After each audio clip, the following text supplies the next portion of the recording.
আসন্ন টি-20 বিশ্বকাপ থেকে আনুষ্ঠানিকভাবে বাদ পড়ার দিনে নতুন চমক দিল বাংলাদেশ ক্রিকেট বোর্ড। গতকাল বিসিবির পরিচালনা পর্ষদের ৮ ঘন্টার দীর্ঘ সভার পর রাতে অনুষ্ঠিত সংবাদ সম্মেলনে জানানো হয়েছে, দেশ ও দেশের বাইরে জাতীয় দলের হয়ে খেলার জন্য এখন থেকে আবার বিবেচিত হবেন সাকিব আল হাসান। বিবিসির মিডিয়া কমিটির প্রধান আমজাদ হোসেন সংবাদ সম্মেলনে বলেন, যদি সাকিব আল হাসানের অ্যাভেইলেবিলিটি, ফিটনেস এবং অ্যাক্সেসিবিলিটির সঙ্গে যে ভেন্যুতে খেলা হবে ওখানে যদি উপস্থিত থাকার মতো সক্ষমতা থাকে, অবশ্যই বোর্ড বা নির্বাচক প্যানেল সাকিব আল হাসানকে পরবর্তী সময়ে দলে নির্বাচনের জন্য বিবেচনা করবে।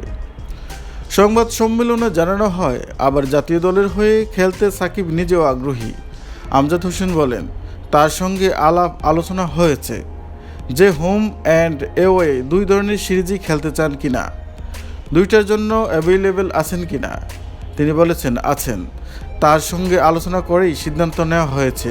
বিসিবির সিদ্ধান্তের ব্যাপারে প্রতিক্রিয়া জানতে গতকাল রাতেই তার সঙ্গে যোগাযোগের চেষ্টা করা হয়েছে, কিন্তু মুঠোফোনে তাকে পাওয়া যায়নি।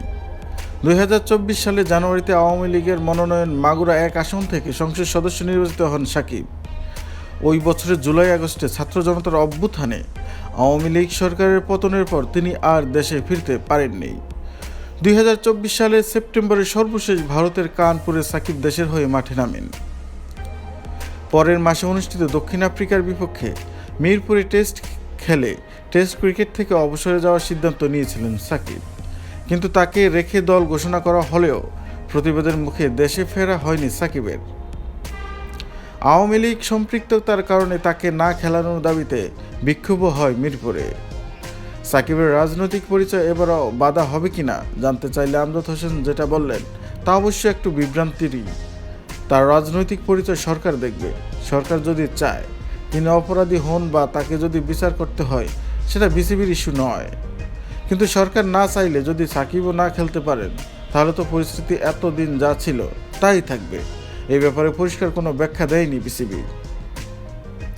2024 সালের 5 আগস্টের পর সাকিবের নামে একাধিক মামলা হয়েছে, যার মধ্যে হত্যা মামলাও আছে। এসব কারণেও সাকিব দেশে ফেরাটা কঠিন ছিল এতদিন। কিন্তু এখন তাহলে তিনি কিভাবে ফিরবেন? দেশে ফিরলে কি তাকে গ্রেপ্তার করা হবে না? এসব প্রশ্নের সুনির্দিষ্ট কোনো উত্তর দেননি বিসিবির মিডিয়া কমিটির প্রধান। তবে বলেছেন, এই বিষয়ে সরকারের সঙ্গে যোগাযোগ করার ব্যাপারে এরই মধ্যে আমাদের সভাপতিকে বলা হয়েছে। আমজাদ পরে আবার বলেন, সাকিবের ব্যক্তিগত যে ইস্যুগুলো তার নিজস্ব, সেগুলো সরকার কিভাবে দেখবে সেটা সরকারের বিষয়, কিন্তু আমরা বোর্ডের পক্ষ থেকে সাকিবকে চেয়েছি, এটাই মূল কথা। আমজাদ জানান, বোর্ড সভায় নতুন করে 27 জন ক্রিকেটারকে এবছর কেন্দ্রীয় চুক্তিতে বিবেচনা করার সিদ্ধান্ত নিয়েছে বিসিবি। এই সিদ্ধান্তের আগে কারা জাতীয় দলের বিবেচনায় থাকবেন তখনই নাকি প্রসঙ্গক্রমে আসে সাকিবের নাম।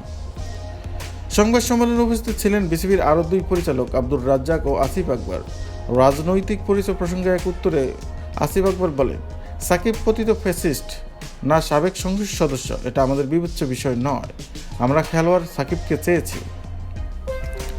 টি-20 বিশ্বকাপে বাংলাদেশের না খেলা নিয়ে চলমান বিতর্ক আড়াল করতেই হঠাৎ করে সাকিবকে জাতীয় দলে বিবেচনার সিদ্ধান্ত কিনা এমন প্রশ্ন উঠেছে সংবাদ সম্মেলনে। তবে বিসিবির মিডিয়া কমিটির প্রধান আমজাদের দাবি, বিষয়টি তা নয়। তিনি বলেন, এর আগেও বোর্ডের পক্ষ থেকে অনেকবার সাকিবকে দলে নিতে চেয়েও নেওয়া যায়নি। বিসিবির পরবর্তী সভায় এ বিষয়ে আলোচনা হবে বলে জানিয়েছে আসিফ আকবর। জাতীয় দলের হয়ে খেলতে না পারলেও গত 1.5 বছরে সাকিব বিদেশের বিভিন্ন ফ্র্যাঞ্চাইজি লিগে খেলেছেন। বর্তমানে তিনি খেলছেন সৌদি আরবের একটি টুর্নামেন্টে। ওদিকে বিসিবি পরিচালকের পদ থেকে পদত্যাগ করেছেন ইশতিয়াক সাদেক। ব্যক্তিগত কারণে তিনি এই সিদ্ধান্ত নিয়েছে বলে বোর্ড সভার পর জানিয়েছে বিসিবি।